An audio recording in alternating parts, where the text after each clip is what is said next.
দুধ চিকেনগুলো সিদ্ধ হয়ে গেছে। এবার আমি পেঁয়াজ, ক্যাপসিকাম, লঙ্কা, আদা, রসুন, টমেটো তুলে নেবো, ওটা পেস্ট করব। তুলে নিই। এখানে দুধে মাংসটা সিদ্ধ হচ্ছে, আর এখান থেকে মশলাগুলো আমি তুলে নিয়েছি।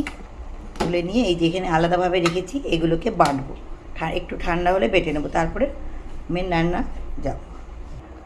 দুধ দিয়ে মাংসটা সিদ্ধ হয়েছে, ওটা ঢেলে নেবো, নিয়ে কড়াটা ধুয়ে আবার রান্নাটা বসাবো। মশলাটা নিয়ে নিয়েছি, এবার পেস্ট করে নেব। মাংসগুলো সিদ্ধ হয়ে গেছে। এখানে আমি ফোড়ন দেবো বলে ছোটো এলাচ, দালচিনি, বড় এলাচ, গোলমরিচ সাদা কালো, আর হচ্ছে জয়িত্রী একটুখানি নিয়ে নিয়েছি, জায়ফল একটুখানি আছে, এটা ফোড়ন দিয়ে দেব।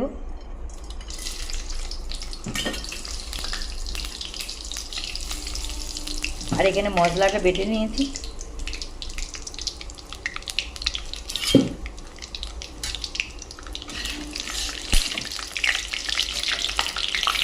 মশলাগুলো হয়ে গেছে, এবার এই মশলাটা ঢেলে দেবো। পরে একটু ধুয়ে দেবো, দুধ দিয়েই ধুয়ে দিতে হবে, একটু জল পড়বে না মাংসটাতে। ভালো করে কষতে হবে এবার এটাকে।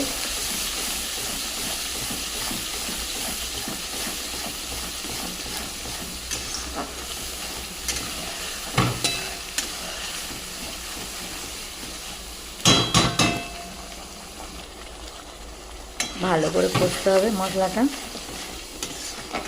ওতে দিয়ে দেবো একটু গোলমরিচ গুঁড়ো, আর দিয়ে দেবো অল্প হলুদ।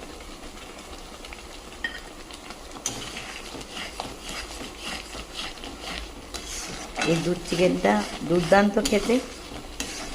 গরম ভাত, রুটি, নান যাই দিয়ে খাবেন অপূর্ব সুন্দর লাগে খেতে। একবার ট্রাই করে দেখবেন বাড়িতে। ভালো লাগলে লাইক, কমেন্ট, শেয়ার করবেন।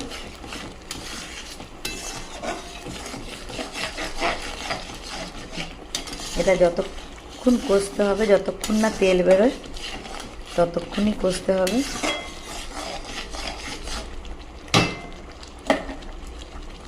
এটাতে একটুখানি দুধ দিয়ে দেবো, দিয়ে ধুয়ে দিয়ে দেবো লবণ, নুনটা পরিমাণ মতো দেবেন।